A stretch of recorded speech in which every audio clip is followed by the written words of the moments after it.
to bang with us. Straight up, we no angel dust. Label us notorious. Thug ass niggas that love the bus. It's strange to us. Y'all niggas be scrambling, gambling. Welcome back to the channel. I'm your host Newman, and today we're going to be unboxing the Notorious B.I.G. Ultimates version from Super7. This 1/12 scale figure measures roughly 7 inches in height. It's made of plastic, sports multiple points of articulation, and comes with over a dozen accessories. Now before we get to the unboxing, it would greatly be appreciated if you were to like this video, if you do indeed like it, and subscribe. That way you'll never miss a future unboxing. So I happened to order this from Super7 directly, based solely on an ad that showed up on my social media feed. I'm a big Biggie Smalls fan, so I wanted to take a closer look. So I clicked the link, and sure enough, there's only 2 left in stock. It looked like kismet to me, so I decided to purchase it. We've got some really nice packaging here, which I feel is very in theme for Biggie's style. In addition to the outline of his face on the front, we have the Notorious B.I.G. on the side, with the B.I.G. actually wrapping around this box, and his signature on the back. So this is really nice. For you inbox collectors, you may want to save this. I think I might actually save this box, which I don't normally do because I'm tight on space. All right, so let's not waste any more time. Let's go ahead and get this thing opened up.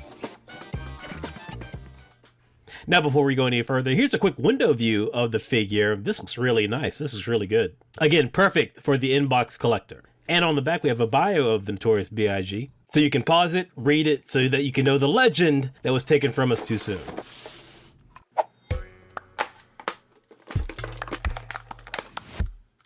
Alright, now that we have the figure in hand, overall, I do like it. I do kind of feel that his head is ill-proportioned for the rest of his body. I think his shoulders are a little too small. They need to be a little bit broader. Other than that, I think the sculpt is pretty adequate for the coat and the arms. The face sculpt is amazing. Amazing. We'll get more into aesthetics in a little bit. First, we're going to knock out this articulation. So the head is on a ball joint, goes all the way around. He can kind of look up and down and to the side.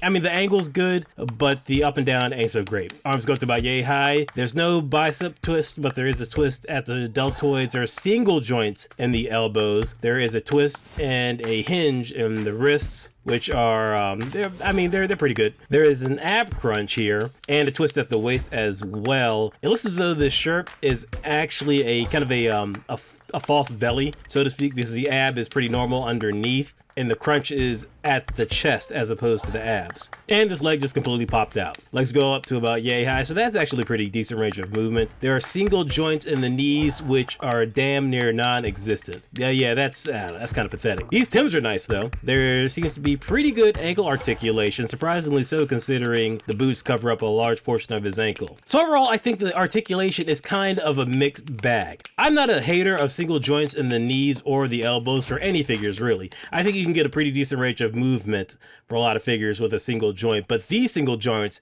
are not good. Generally, if you have a single joint in the elbow, it's because the bicep is so big, but these are smaller arms. And I question whether or not he's going to be able to raise a microphone to his face with the lack of range of movement in the arms. And these legs are really loose too, really loose, coupled with a kind of sorry knee joint. So unfortunately, I'm not big on the articulation of this figure so far. I don't know if I can say it's a deal breaker yet, because this is a package deal and there's a lot of other factors I got to consider. Factors such as his accessories.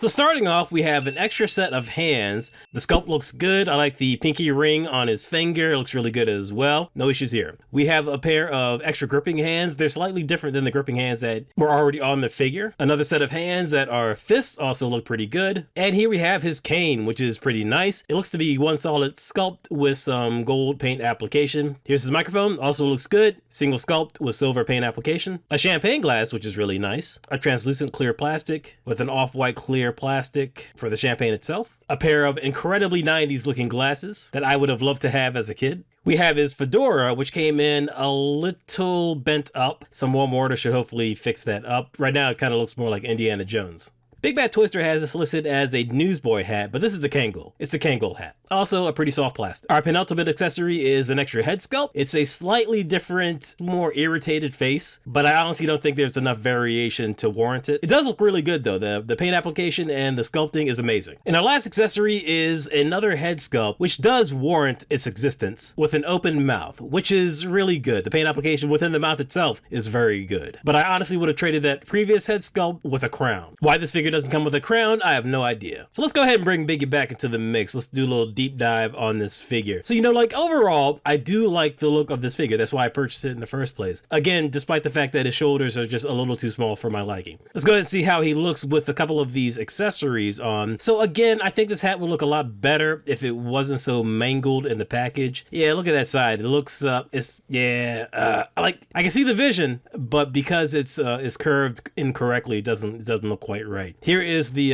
Kangol hat on him. It's kind of a loose fit. In fact, both of these hats aren't very secure. So if you were to turn this figure over, it is going to fall off of his head. The Mezco Popeye had magnets in all of his hats, and I thought that was a wonderful figure accessory, but probably out of this figure's price range. Taking a look at his hands, you can see that he already has a gripping hand here, and here's one of the other gripping hands that came out of the plastic egg carton. Getting his cane into this gripping hand is pretty easy because it's such a loose fit, so it's not very secure, and it's going to drop right down to the top of the cane. The fingers are nice and malleable, so you are able to open them up, and they're not too restrictive. Also, it reverts back to its original grip after you open them up, so that's nice. The other gripping hand that comes with this figure works a lot better with this cane. As you can see right here, I had to switch out the hands off camera because they're extremely tight. In fact, I had to use the old hairdryer on it. His gold chain isn't completely plastic. The medallion portion is plastic, but the chain itself is more akin to a hairband that's been painted gold. So although I am glad that it's not plastic, I'm not big on the material that they did use because I am worried about fraying over time, and I don't quite like the look of how it drapes over his neck. The head swap out is not an easy thing. Getting it off is fine, but getting it back on requires use of a hairdryer yet again. So you got to warm these figures up. So once you warm it up, it will fit on, but even then, it's still kind of a struggle. So yes, it is good that it's secure, but also, man, does it take a lot of effort. I'm going to go ahead and bring in the microphone. Now, full disclaimer, the hand that is currently on here isn't the best to hold the microphone, and I wouldn't find this out until messing with the figure more.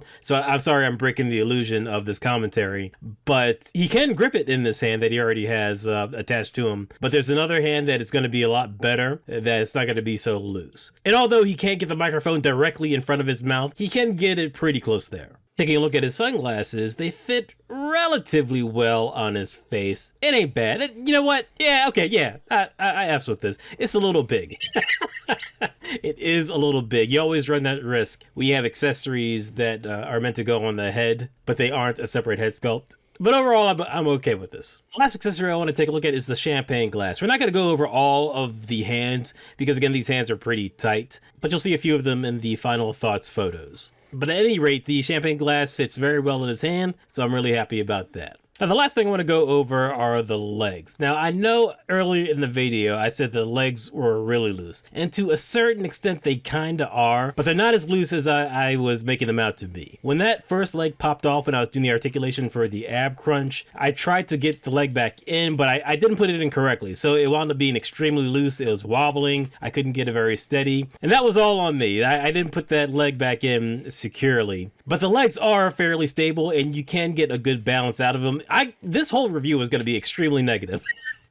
If I'm being completely honest. I had a whole bevy of pithy comments for this figure. Legs are a big thing for me. It's either a make or break for a figure. So if it's got bad legs, then the review is going to skew towards the negative side. I mean, even right now, I'm still kind of struggling to get this guy balanced on one leg. And that's mostly due to those single joints of the knees, which, again, I'm not a big fan of. But you can get him on one leg in a semi-running position. And again, this is Biggie Smalls. He's not an action figure. This is about a real person who was an artist, not a comic book character. So do you really need all that articulation? Probably not. But in my warped head, I had him fighting ninjas. And that expectation of super articulation warped my view of what this figure should have been, to an extent. Also, I completely forgot about this other head. Like I said, there's not enough variation to really justify this head. Again, I would have preferred a crown to go on his head, so I actually bought some separate crowns.